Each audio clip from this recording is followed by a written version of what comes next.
nakikita niyo po itong reporter yata itong nakaputi, no? Binibidyo niya yung kaganapan diyan sa Davao, no? Kasi umaapaw po yung tubig ngayon sa Davao. At alam niyo, ang kakaiba diyan, no? Ang kakaiba po dito ngayon, okay lang sana kung baha, 'di ba? Pero kung titingnan niyo, may basura. Oh, lumulutang po yung basura sa baha, ang dumi. Oh, kulong! Anong nangyari dyan sa Davao? Baste! Anong nangyari dyan sa Davao? Sara Duterte! Anong nangyari dyan sa Davao? Ay, sorry po, sorry. Si Sara pala, walang alam sa nangyayari sa Davao. Busy po si Sara Duterte ngayon sa pagbabakasyon sa ibang bansa. Diba? Hayaan nyo na po yung si Sara, busy. Nagpapasarap po pala si Sara ngayon sa ibang planeta. No? Oh, masarap yung buhay nun.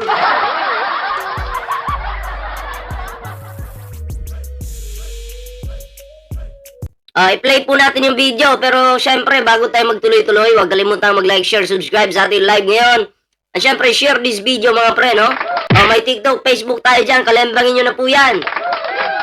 Eto na po. Tuloy po natin. Mayong adlaw mga ka-ABS, kasamtangan kita nga natin ni karon sa may Jerome sa Arcastillo Agdao sa Davao City kung asa na hitabo ang kusog nga pag-ulan no kagabi na sinati nato sa pipila ka bahin dili sa Davao City, sa Davao Region. Oo, sanglit dinhipod no sa maong area. Grabe no. Ito may sasabihin po ako sa inyo. May sasabihin po ako. Paano po nila susolusyonan yung baha? Kung ang simpleng basura nga lang, hindi nila masolusyonan. Paano nila aayusin yung Davao? Kung mismo yung paligid ng Davao City madumi. Partida kukunin mo lang naman po yung basura. Diba? Kukunin mo lang, hindi mahirap yan.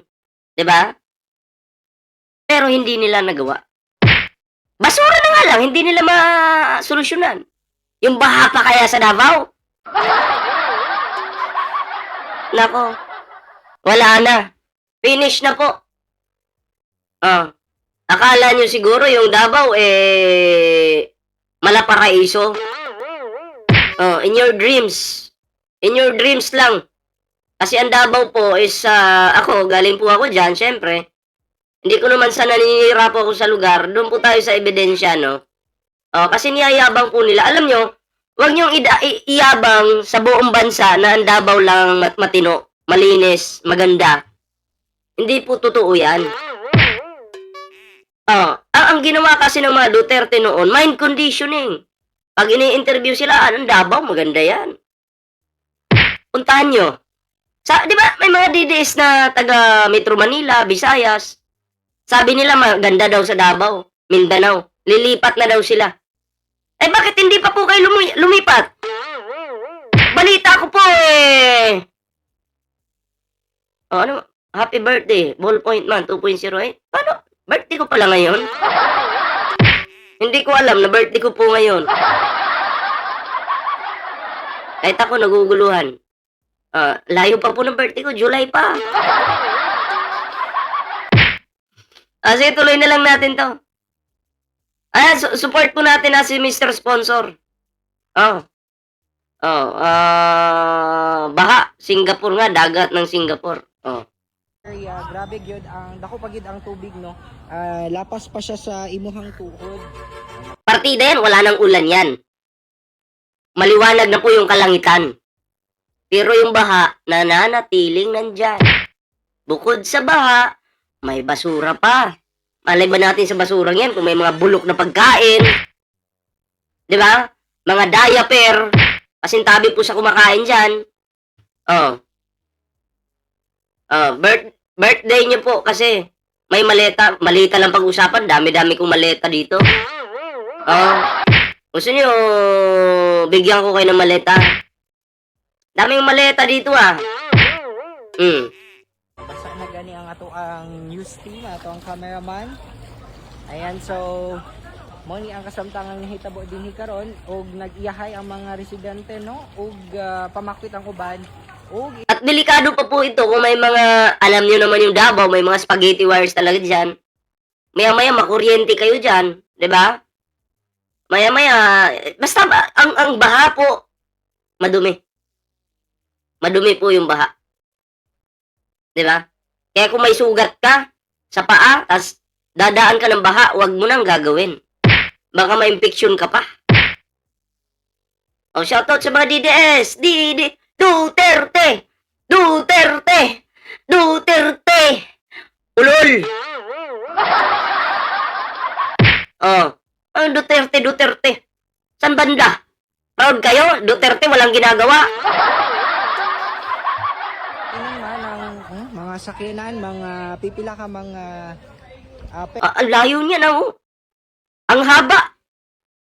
pedicab o nagubaan, mga motorcycle dinhi sa mga lugar, mga tindahan na paggihapoy open, na sa na maligya gihapon nga panawagan karon sa mga Payo ko lang sa inyo, kung dadaan kayo sa baha na ganyan, pagdating ng bahay, magtagay kayo ng gin. Ay, patanggal talaga bakterya niyan.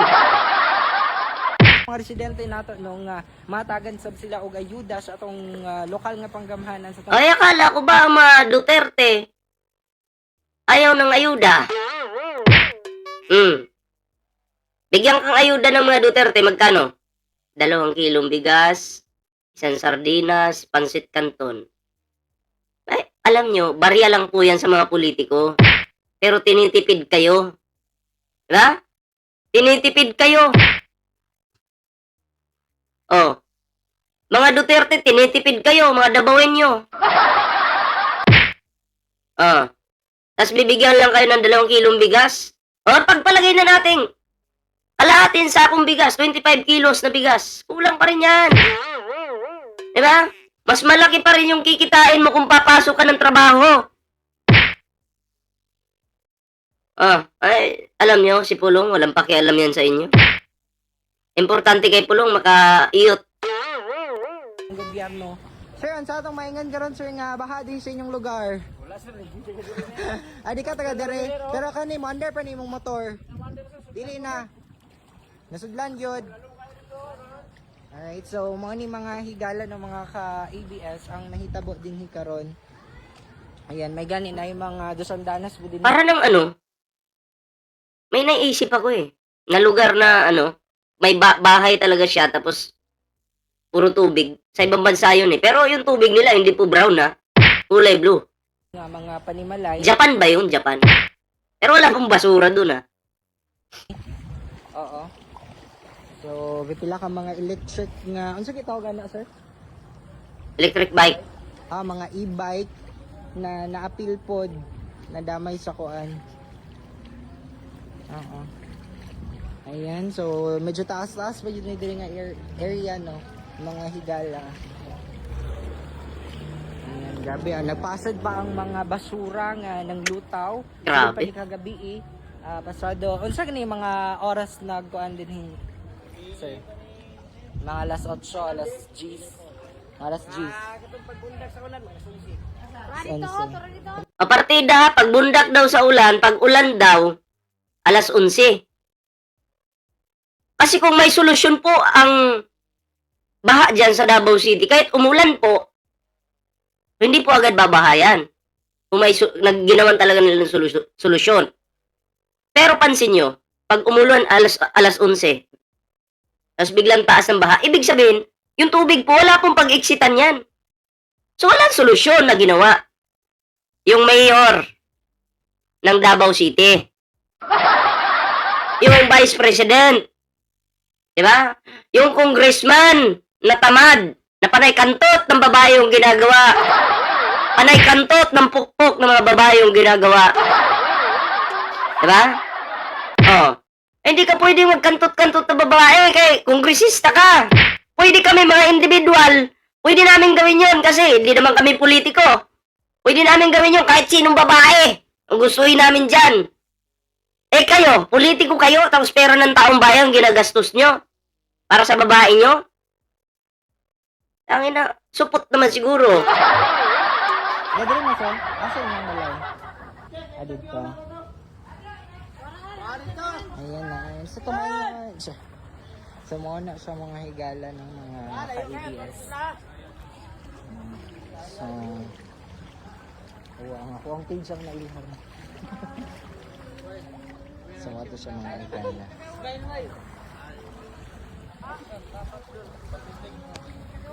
Sabi dito may nag-comment.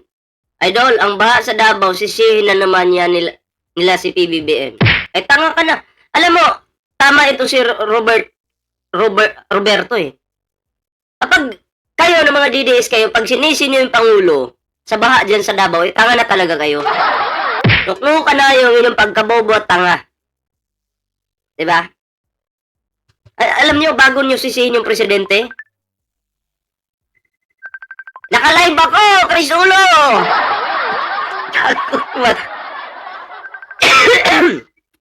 Tumatawag. Wait lang.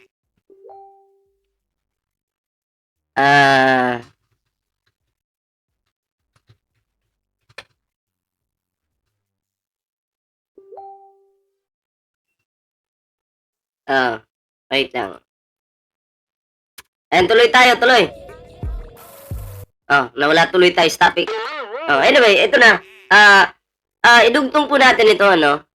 Itong balitang ito. Kayo, baka may ano po kayo dyan, ano? May inyong mga comment dito about dito sa Davao. And comment nyo lang po yan para mabasa naman po natin yung inyong kanya-kanyang opinion at reaction. Okay, pero bago po tayo mag-move, isunod yung next topic natin, ang tanong po natin, saan na napunta yung 51 billion pesos pulong? Ibabalik ko sa iyo yung sinabi mo sa Pangulo. Alam mo, pag ginanyan yung ulo mo, parang drum yan. Walang laman. Diba? Ibabalik ko sa iyo yung sinabi mo sa Pangulo. Ang alam lang yan, magnakaw ng magnakaw. Mambatikos ng mambatikos. Pero tamad. Diba? Ito na po mga pre, no? Idugtong po natin ang balitang ito. Ayan. Asan na ba yun? Ito po. Discrepancies between VP Sara Sal-en bank transactions. Ayan Kasi nakakapagtaka po dito mga pre, no? Pansin nyo, ang Sal-en po ni Sara Duterte ay 88 million ba yon? 88 million pesos. Di baling tamad, hindi naman pagod. At least puno yung bulsa. Discrepancies between VP Sara Sal-en bank transactions. Ayan Pero bago po natin ituloy-tuloy ito, ayan andito po yung ating pinakapogi po na artista. Idol ko po ito. Pa-picture tayo pag nagkita tayo dito. Idol! Si Chris Ulo, mga pre. Ito discrepancies between VP Sara Sal-en bank transactions. Ayan pansin nyo, nasa 80 million something yung nasa Sal-en po ni Sara Duterte. Pero, wala pong cash. Nung sinili po, wala pong cash. Diba? As in, zero po talaga. Kaya nakakapagtaka, saan nakuha yung 88 million pesos na Sal-en? Kung sisilipin naman yung bangko mo, wala naman laman. Tapos, may mga, yung mga billion-billion na suspicious ba? Na mga suspicious na mga pera na pumapasok sa bangko mo. 'Di ba? Kasi kung sasabihin mo, mahirap ka lang, pulubi lang ako, sino magtitiwala sa'yo na magpapasok ng ganyang kalaking pera sa bangko mo? Ay, mahirap lang pala kayo eh. Halimbawa ako, si Bullpoint Man, ang pera ni Bullpoint Man, nasa 10,000 lang, bank account ko. Tama ba yung mga malalaking negosyante na yan na ipapasok nila yung pera nila sa account ko? Na billion-billion? Suspicious transaction po yan. Ginagawa ko lang po ito ng example. Katulad ng nangyayari kay Sara Duterte. Diba? Mahirap lang daw sila, pero billion-billion po ang pumapasok na pera dyan. Diba? So, ayon pa nga kay Trillanes, ang mga pera pong ito ay galing po sa madumi. Galing sa drug lord. Pag galing sa drug lord, ano bang ibig sabihin nun? Siyempre, kita ng droga. Nagbenta sila ng droga, yung kinita sa droga, pinasok sa bank accounts ni Inday Sayad, Bastos, Lustay, Duterte. Di ba? Ganun po yun. Pero, nakakapagtaka dito, nag-declare ng tamad nating Vice President, okay, na Lustay, na 88 million yung pera niya, salin niya. Tapos, invisible po yung cash. Diba? Hindi po matukoy kung saan napunta. Saan ba talaga yung pera? Walang cash eh. Invisible po. Nagigets niyo po? Ginagawa na po tayong tanga ng tanga na Vice President. Diba? So, yun po yun sa akin, mga pre, no? Nakakapag-taka, no? Nilalaro po talaga tayo. At marami pong mga DDS yung nauto. Ang dami pong uto-uto, tanga, bobong DDS na naniniwala pa dito kay Inday Sayad. Para sa akin, ako po bilang isang Pilipino, naaawa po ako sa kapwa ko tao. Kaya nga lang tanga yung mga DDS eh. Kahit kawaan mo pa, mumurahin ka ng mga yan. Putang ina mo, full point man. Tangina. Eh tayo na ngayong naawa. Kaya ginagago na kayo ni Sarah. Tapos nagpapakatanga pa rin kayo. O, hindi ba mga walang hiya? O, kayo po mga pre, ano po yung inyong opinion dito? Ayan, i-comment nyo po yan para mabasa naman po natin. At syempre, idugtong po natin ito. Idugtong po natin ito. Siksik sa ham and cheese. Escudero inserts 142 billion pesos in 2025 budget to benefit allies. So, meron pong insertions itong pinaka-tarantado nating former Senate President, no? Na si Cheese Escudero, na 142 billion pesos. Ngayon, dito po sa 142 billion pesos na to, sino po ba yung makikinabang dito? Taong bayan po ba? O mga kakampi niya?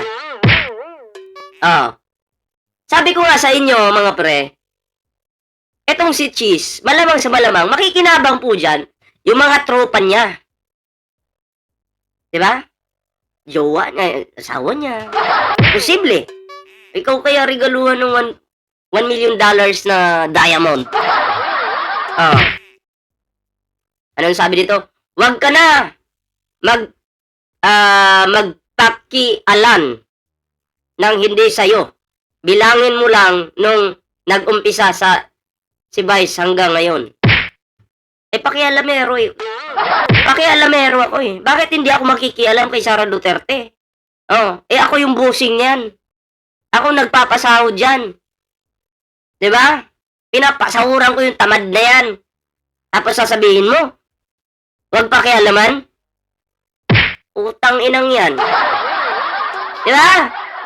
Ako kasi pakialamero ako eh. Kaya, yung mga ganyang comment, pantanga talaga yan. Diba? Hindi nyo pinag-iisipan, no? Na dapat po tayong mga Pilipino may pakialam sa nangyayari sa ating gobyerno. Diba?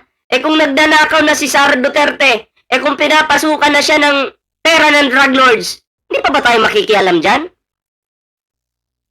Pag-umpugin ko kayong dalawa eh.